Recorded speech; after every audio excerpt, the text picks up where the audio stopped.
What's going on YouTube? This is PescaroDB, and today I had a, rather interesting idea for what I wanted to do for a video. I know most of my content up to this point has been gaming news, a gaming vlog, gaming clips, and that is the content that I enjoy making, don't get me wrong. But I realized that in content creation, to stand out, people gotta know who you are and like why they should watch you and what you do versus any other person that's putting gaming content out there right now. For example, when people first fell in love with Nadeshot, he was the McDonald's worker turned COD pro. I mean, he had that, that backstory that a lot of people can relate to. And although I'm not a professional gamer or anything like that, I did work at McDonald's though. I wanted to talk a little bit about my backstory and what specifically is the reason that I do content creation, like why I do it and what I'm trying to achieve with it, which is to encourage and be a resource for and inspire anyone that's dealing with mental health issues. For those of you that don't know me, my backstory, in 2019, I was a victim of a school shooting in college, and that was on April 30th, 2019. And when that happened, my life was completely changed. And I had been doing a little bit of content creation before that, but it was for very different reasons. I didn't have anything like this as like a main reason to go off of. But ever since then, that's been my main reason for doing this. Be there and try to encourage and uplift and inspire anyone dealing with mental health struggles of any variety. And in today's video, I actually wanted to start a series where I go more in depth about what happened to me specifically. And for this first part, I'll just call it part one. I don't know how many parts it's going to end up being. For this episode or video, we are going to do a reaction to the article or paper, essay, I don't know what you want to call it, but essentially on the 1 year anniversary, so April 30th, 2020, I decided to just kind of write out everything that happened to me to try to put it on paper, because that's like a therapy tactic, and it ended up being very useful. It's not that I hadn't been like discussing exactly what had happened to me. I'd been on the news numerous times before that, but rather than answering questions, this was just straight up everything coming from my heart and my head and just writing it down. So we're going to be reacting and discussing that paper that I wrote actually for this video. So we're going to pull it up on a site called Medium where I had posted it. I think I'd also posted it maybe on Instagram and Twitter and some other social medias, but you can view it on the medium.com. I can put a link to it, I guess.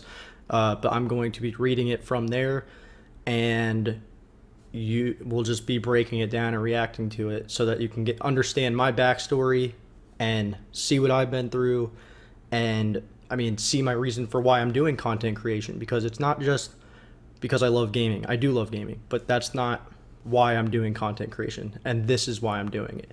So here we are in the Medium on my page at DrewPescaro49. And as you can see, the title of my paper, or whatever you want to call it, we'll just say my thoughts. The title of it was Through My Eyes, Surviving a School Shooting, because I wanted it to be known this is not about anyone else's experience in my specific situation or in any other situation where something similar is taking place. This is specifically my perspective, how everything played out for me and how it all unfolded tragically. Before I get started with this, I just wanted to say, please leave a like on the video, and subscribe for more, personal content like this. That way I know people want to hear these kind of things and get to know me more than just, my love for Halo and Call of Duty and all that. It'd be much appreciated. And, also, if you want to comment and just tell me if you want, you can just say like, post a part 2 or something like that. It lets me know that that is something that people want, because obviously this isn't the easiest thing to go back and reflect on and talk about. So obviously I wouldn't want to keep doing that if no one's willing or wanting to see that. So I just want to point that out there before we get started. But as I said, the title of this is Through My Eyes, Surviving a School Shooting, and it's wrote by me. I posted it on August 19th, 2020 onto this website, but I wrote it on April 30th, 2020 on the 1 year anniversary. And before we get started, there is a picture that's me standing on the front steps of the Kennedy building at UNC Charlotte, which is where the shooting took place on April 30th, 2019. That image will hold some more weight once I'm finished reading this first part of my story, and you'll soon see why. So we're going to get started here. And as I said, this is going to be a reaction and discussion video. I'm not just going to straight up read it and call it a day. I'll be kind of elaborating on it more. That's the beauty of a video versus just written word. So bear with me with that. I am writing this not to bring back horrible memories, but to simply share what my experience was like on the worst day in history for UNC Charlotte. I probably should have said the worst day in history for myself as well, but for UNC Charlotte, of course, that was a very dark day. Writing my thoughts and feelings is something I have been told to practice by my counselors as I continue the process of recovering mentally. Yes, thank you to any and all psychologists that I've had over the past few years, because I always was like pushing back on that idea. I just never really thought it was like going to be very helpful, but this ended up being super helpful. So I want to encourage anyone else that's dealing with anything, writing it down is a very helpful and therapeutic tool. Okay, if you are not one who can handle graphic details, then consider not reading further. And I do put another warning later on. I will be including all details that I can remember to help you step in my shoes for a few moments. Everyone has their own story from this day, and this is mine. Leading up to April 30th, I'd considered this month to be one of the best of my entire life. So April 2019. My fraternity, Alpha Tau Omega, shout out to those guys, kicked off the month by winning airband, and due to Greek games being canceled by inclement weather, winning Greek weekend altogether. Along with this, we officially gained our fraternity charter on April 20th, 2019. This was something we had collectively been working on since of August of 2017, so to finally reach this accomplishment was a huge deal. With the semester coming to an end, our fraternity had our annual spring beach weekend. We spent the last weekend before LDOC, which is last day of classes, at Oak Island, North Carolina. And upon returning, there'd be 2 more days of regular classes, and then finals would begin. Like every other student at this time, my mind was set on figuring out plans for that summer and getting through finals. And that really is where I was at. I mean, I had no idea what was coming my way. I'm sure no one did, but just to let you guys know just how fast life can change. I mean, that gives you an idea of what April looked like for me. Lots of very exciting things in my life with my fraternity, and just a few short days later, I mean, my life would quite literally be turned upside down. April 30th, 2019 was just like every other day until 5:40 p.m. That is why that specific time of day, every day for me, is just very weird. Me and my good friend, Daniel, shout out Daniel, went to the gym and got lunch at Subway together. And this is where I guess I can be a little humorous. I said, the thought of that potentially having been my last meal still bothers me to this day, because Subway is not great, obviously. My group was set to give a presentation on how medical practices have evolved for our LBST Liberal Studies 2213 class that took place at 5:30 p.m. on Tuesdays and Thursdays that semester. So this is spring of 2019. We decided to meet at the library at 4 p.m. to go over our PowerPoint and note cards and make sure we were prepared, as we were supposed to be the second group in the entire class to present. I put my dog, Lily, y'all know Lily, or if you haven't watched her, that's my dog, my emotional support animal. I love her. I put my dog, Lily, in her crate and put my things in my bag to head out. I turned on some classical music to keep her calm until I returned from class. Sadly, I did not see her again for a month. On the way to the library, I walked past one of my friends that I had initially met in middle school, and in passing, I remember saying, just one more class and then the semester is over. My group and I reviewed that PowerPoint and our note cards for an hour, and once we felt prepared for the presentation, we walked out the back entrance of the library and walked up the back entrance of the Kennedy building. We took our seats at the circular table in the back left corner of the classroom and waited for class to begin. So this is where I put the warning here, and I won't even have the words up. It says, if you don't want to hear the details, stop reading here. Because I really didn't hold back. I wanted it to be as real as possible and explain it exactly how, it occurred, like the title says, through my eyes. So I will give that same warning here in the video. If you don't want to hear these details, you can stop watching here. But yeah, this is, I guess, your trigger warning for violence. So our class started at 5:30 p.m. and the first group's presentation began at about 5:34 p.m. With our group set to present next, I was reviewing my note cards and reading through the PowerPoint a few more times just to make sure I was ready. As I took a break from looking down at my note cards, I turned around in my seat, and in the hallway, I saw what looked like a student in all black clothing running towards the bathroom. So what I mean by that is, like, say I'm sitting, I'm facing this way, and I was like kind of like stretching over my back. I didn't think much of it and proceeded to turn back in the direction I was facing to continue preparing for my presentation. The video presentation that was being presented was still going on, and I finally felt relaxed and ready to present my PowerPoint with my group. At 5:40 p.m., the back door of the classroom opened, and I noticed it was the student I saw running towards the bathroom not long ago. Within a split second, I realized this was not a student, as before I even noticed the handgun he had, the shot started firing. My ears began ringing, the flashes from the shots were bright in the dark classroom, and all of a sudden, it was like being in a war zone.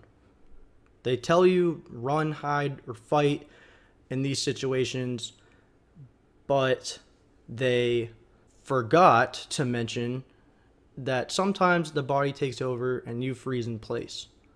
Before I could try to think about moving, I noticed the burning sensation in my lower right abdomen.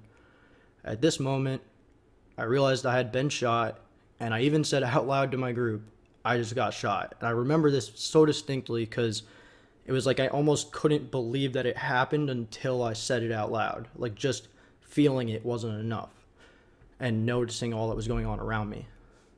I was in total disbelief of the entire event unfolding and fell to the ground out of my seat because of the pain. The first person I saw on the ground was one of my group mates who was seated to my left. Due to the ringing in my ears and the loud shots continuing to fire, I couldn't hear very well. I faintly heard the question, "Did you get hit?" I nodded my head and then heard her say, "Me too." This was when nightmare set into reality for me, and I was unable to do a thing about it because the shot had temporarily immobilized me. After a minute or two of the horrors unfolding, the shots all of a sudden stopped. I was unaware at the time, but I later learned that a student had charged at the shooter.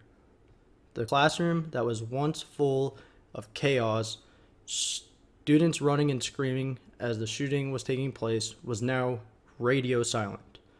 The only people who remained in the room were the two fatally shot students, my group mates who were ducked under the table for cover, myself, and the monster who did all this. The shooter stood up, walked towards the center of the classroom, and did something that still confuses me, and I mean that. He dropped the clip out of the handgun, placed the gun on the floor, and then walked back to where he was in the room and laid down on the floor. When my group realized it was safe for them to escape, they stood up and asked me to come with them. I tried to get up, but was unable to move, and I told them to leave without me. They were hesitant, but realized that that was what they needed to do, as two of the other living victims were in my group and needed medical attention. For the next 5 minutes, honestly, it did feel like an eternity. It was myself, the two deceased students, and the shooter alone in the classroom. Everyone else that was either affected directly or was in the room was able to get out, except for me, is what I mean by that. The first group's video presentation continued to play in the background of all that was going on until the alert came up on all of the screens in the room. Those three words, run, hide, fight, were displayed all over the classroom, but the damage was already done. The faint sounds of the other students taking their last breaths was all I could hear at this point. I truly didn't know how injured I was and needed to let someone know what happened. I reached up from the floor onto the table to get my phone. I sent a message to the first person or group I could find, which happened to be my fraternity group chat. No one really knew what was going on yet at this time, and I didn't have time to really explain what was going on. I sent one message that simply read, "I just got shot," just like I had said out loud. They were in disbelief at the time, and my message appeared to have gotten lost in the flurry of confusion. I slid my phone away out of frustration and slowly started to feel like this truly might be the end of my life. My mind started racing with all of the greatest memories from my life as I drifted further into shock, bleeding from the bullet wound in my lower abdomen. While this was happening, the shooter kept whispering things to me, such as, "We all die eventually." I didn't respond to him, and this was by far the most horrifying experience of my life. The police arrived shortly after, and the first officer came over to where I was. The shooter was closest to him, and he asked if he had been shot. He responded by saying no, and then admitted to being the shooter. Other officers arrived on the scene while this was taking place, and along with them, an ROTC student. The deceased students were being tended to, along with myself, on the floor of the classroom. The ROTC student took my hand and asked me simple questions such as, "What's your name?" to keep me conscious. I remained conscious throughout the entire process and told him and the officers near me where I had been hit. They checked my body to ensure there were no other wounds and put a seal on it to slow the bleeding. After a few minutes, they were unable to get an ambulance in the area and needed to get me to the hospital ASAP. And I'm not 100% sure about this, but from what I believe I was told, the reason they couldn't get an ambulance in the area was because there was still rumors going around that it was still happening. There was multiple shooters, and because of that, they couldn't get an ambulance into the area because that's a safety problem, obviously. Two officers lifted me up, one by my legs and one by my shoulders, and carried me out of the room. As I was lifted into the air and I looked back at the other two students, I knew the scene wasn't good. I got nauseous from this and threw up on the floor while being carried out. The officers carried me down the front steps of Kennedy and put me in the back of a cop car. The car had one officer driving and one in the back with me, allowing me to lean back onto him across the back seat on the way to the hospital. A student also got in the passenger seat to help guide the police off of campus and onto a main road. At this point, I just remember hearing the sirens as the police car was rushing me to the closest hospital. I threw up again, this time on the officer in the back row with me. When we arrived at the hospital, they were ready for me and went to work almost instantly.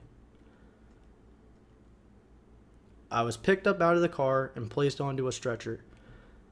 They wheeled me into the first open room, and a room full of medical professionals instantly went to work. And I'm talking like full of them. There was maybe 6 or more, and I didn't even really have to say much. They just kind of went to work. It's so impressive just how trained they are for moments like these that are just not predictable or don't happen all that often. I was given an IV and was asked many questions, including my pain level. The answer was 10 out of 10. I mean, I think that's just how they do it, but obviously a 10 out of 10. And I was given new seals in the same areas that the police had initially placed them. Almost instantly after the IV was in, the pain medicine started to flow, and I was temporarily relieved of the physical pain. One of the nurses asked for a phone number of a loved one they could contact to explain what happened. Shortly after, she came back in with the phone in hand and asked if I wanted to speak with my mom.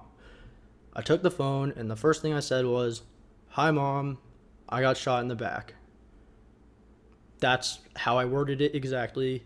If you don't believe me, you can ask her because she knows. But that's exactly how I said it. My mom is a nurse practitioner, so her first question was, "Can you move your legs?" I wiggled them a little bit on the stretcher and told her that I could. After that, I told her I loved her, and that was the last I heard from anyone I knew until early the following morning. So, very early morning, May 1st. One of the nurses told me I was going to be transferred to the main hospital campus in Uptown and go into emergency surgery. My stretcher was wheeled off and lifted up into an ambulance where there was a paramedic in the back with me.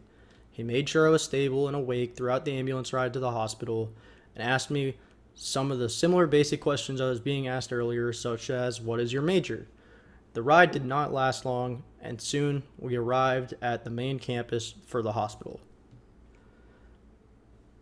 My stretcher was taken out of the ambulance, and I was wheeled to the operating room upon arrival. They pulled my stretcher up next to the operating table and asked me to shimmy over onto it. I looked around the room full of doctors preparing for my surgery. As they were lowering down the mask to put me under anesthesia, I asked the surgeon to promise me it would put me to sleep so that I wouldn't feel anything. I'd never had surgery in my life before for anything before this, so I guess it wasn't an ideal first experience. She told me to count back from 100, and before I could even reach 96, my night had ended. This would be my first ever surgery, as I said, and it evidently was one that saved my life. I had to have my intestinal tract rearranged as I lost about 30% of my large intestine and approximately 20% of my small intestine due to the bullet wound. The surgery lasted over 6 hours, and by the time I woke up to the sight of all my loved ones in my hospital room with me, it was the very early morning hours of May 1st, 2019. My life had been changed forever, in some ways for worse, in many ways for better, and the road to recovery was officially underway.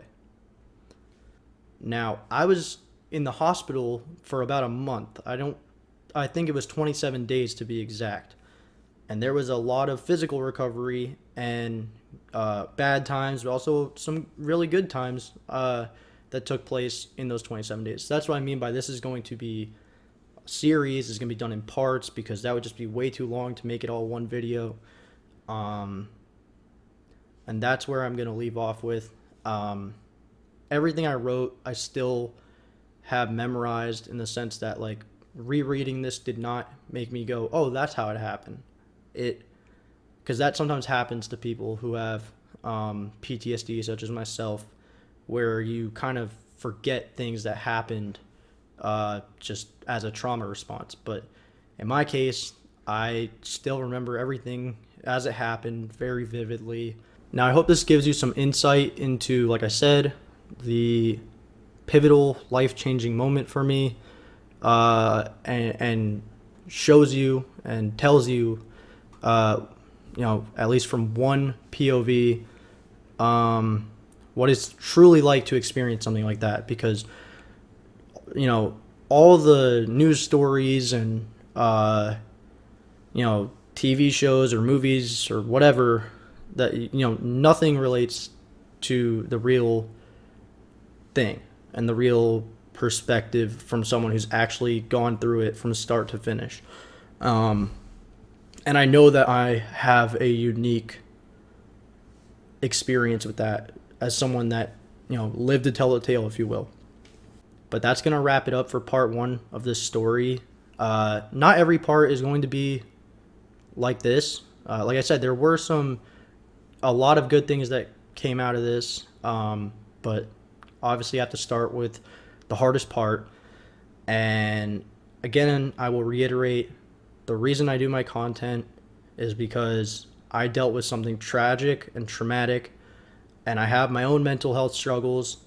And for the first time in 3 years, I'm in one of the best places just mentally. I'm in a very good headspace right now, and that's attributed to a lot of different people and medicine and my wife and just so many other people in my life that have helped me, through this process, because it truly is never ending from a mental standpoint. And I want to reiterate that the reason why I do gaming content is because I have a true love and passion for gaming, and I know that a lot of people in the gaming community are affected by mental health problems. So I like to use games as a medium to be able to connect and discuss just life with anyone that I can reach, and I hope to inspire and be there for anyone that needs it, because I know maybe it's not something on the same scale as what I went through, but anything can be difficult.